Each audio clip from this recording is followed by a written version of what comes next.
During World War II, Hawaii was put on the map as a location of strategic value. Post-war Hawaii was posed as a new stomping ground for air travel. Businesses were in flux as tourism was on the rise.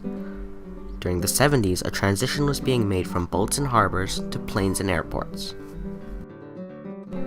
At the center of Honolulu Harbor sat a tiny fishing village where native Hawaiians had lived for generations.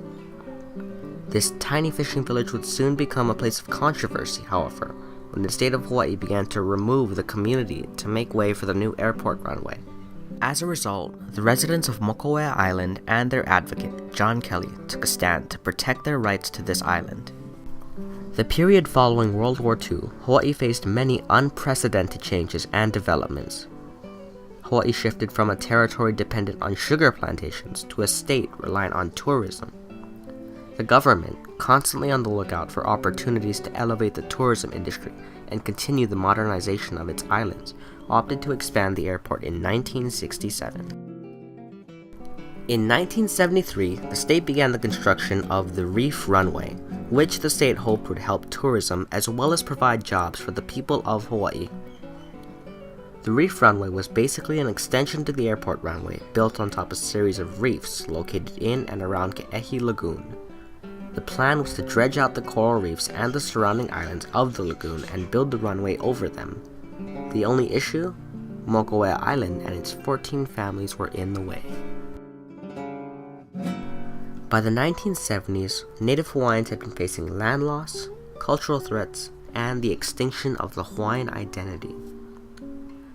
Many Hawaiians who had hoped statehood would elevate their conditions found instead that the exponential development of the islands after the war only exacerbated these issues. They faced continued poverty, land loss, and cultural deprivation. As a result, the state and federal government faced increasing standoffs between Native Hawaiians. Just down the shoreline, residents of Sand Island confronted the same challenges. This is how you treat Hawaiians, ladies and gentlemen. Put them in jail, knock down their homes, kill their culture, and eliminate the Hawaiian race.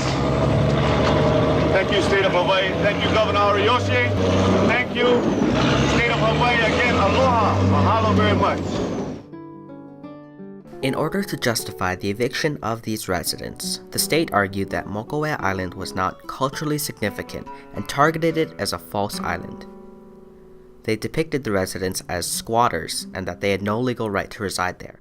Eviction notices were issued in 1972 to the 14 families.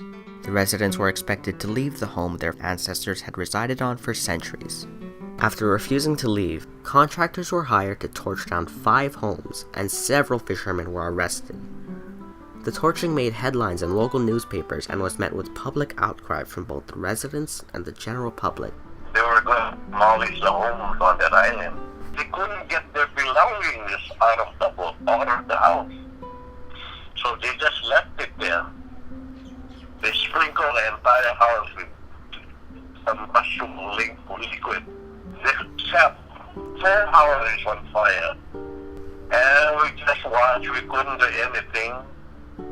We watched the house burn. In court, the state argued the island was actually man-made, justifying its removal for the runway. The residents attempted to defend themselves against the state, but lacking funding and a professional legal experience, they struggled to make their case. In 1978, with the help of John and Marion Kelly, the Mokauea Fishermen's Association, or MFA, was formed. I know Marion and John Kelly were very instrumental. They also started an education side, because this is what Marion was very passionate about, the loss of Hawaiian lands. I remember I have a map that shows all the land and all the names of the people that owned the land and how much of that land was owned by Hawaiian people. John Kelly, a key advocate of the MFA, had organized Save Our Surf, an organization which fought against beach widening in Waikiki. His experience in both speaking out and taking a stand against the state helped provide the support and voice the organization needed. The formation of the MFA would serve as the representation of the people of Mokauea and be the voice that they were lacking in court. Strategies were devised by Kelly and the MFA to support the residents and stop the evictions. The first strategy was to sue the state for arson. The second strategy was to prove the cultural and historical significance of Mokauea to the state. John and Marion aided with the second strategy, leading research projects diving far into the history, culture, and mo'olelo, or stories of the island, to prove the historical and cultural significance of Mokauea. Yeah, him and his wife were so instrumental, and specifically John, he was basically the mediator between all of the kupuna that lived there, the fishermen, and the state. When Kelly and the MFA sued the state for arson, this provided a method to hold off further deconstruction of the island. He was the president of St. Ulster. He said he liked to be a spokesperson for Mokauea. So we gave him the permission. And first thing he called was Governor Aureliosi. And when he spoke with Governor Aureliosi, he told the governor that, you know something, we're going to charge the state for arson. When Aureliosi heard that, he called and everything stopped completely. When they found out that houses are being burned down, some higher up person said, let's just do away with the inhabitants of that island. And John called the press and said, Mokauea is on fire. And it showed up in the paper the next day. You know, it was like, let's let people know what's happening here. He knew how to talk to people. He knew how to tell them the truth. He knew how to, he was putting out, at that time, newspapers from his press, and he knew how to enlist people. John was always trying to build community wherever they were, and they did it very successfully. In addition, researching the history and archaeological finds provided the evidence needed to block the evictions and destruction of the island. Mokauea was referenced in ancient mo'olelo and migrational chants, which helped date the islands back several generations to the days of the ancient Hawaiians. A lot has changed in the past, and I think they just really, they weren't aware of it. And a lot of people to this day aren't aware of how significant this area is and how important it was to our kupuna.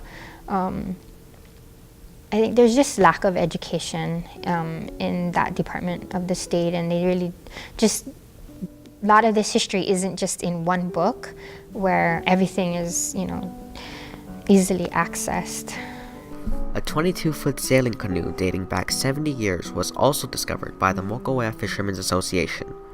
When examined by Dr. Kenneth Emery, a leading senior anthropologist at the Bishop Museum, he concluded that the canoe was unique, genuine, and of ancient Hawaiian craftsmanship. Kelly used this evidence to further prove to the state that Mokauea had been home to Hawaiians for a very long time. The claims provided the evidence the MFA needed in order to block the evictions and construction efforts. The reef runway, however, was still being built, and plans were adjusted to build around the island. After contesting the state, a leasing deal was negotiated with Mokauea, agreeing to pay annually for the next 45 years until 2043. The island was set to be restored as a place of education. Activists and leaders such as Kehau Kupihea bring school groups to the islands to educate them on the science, culture, and ancient practices of our Hawaiian ancestors. Thanks to the MFA, the residents were able to fight off the encroachment attempts. Although many were happy to call Mokauea their home, today, only 3 families remain. I do miss living on that island. Me and my wife, we miss living on that island. I cannot keep up with the home that I built on that island. I mean, a lot of the cultural landscape has changed. Not one fish pond is still there.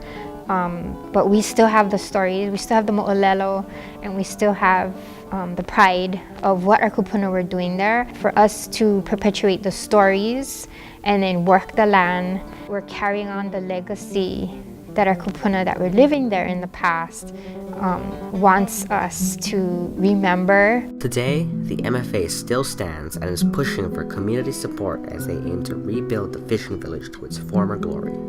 Organizations were formed to lead restoration efforts with the hopes that the mana'o or lessons of our past could be passed down to future generations.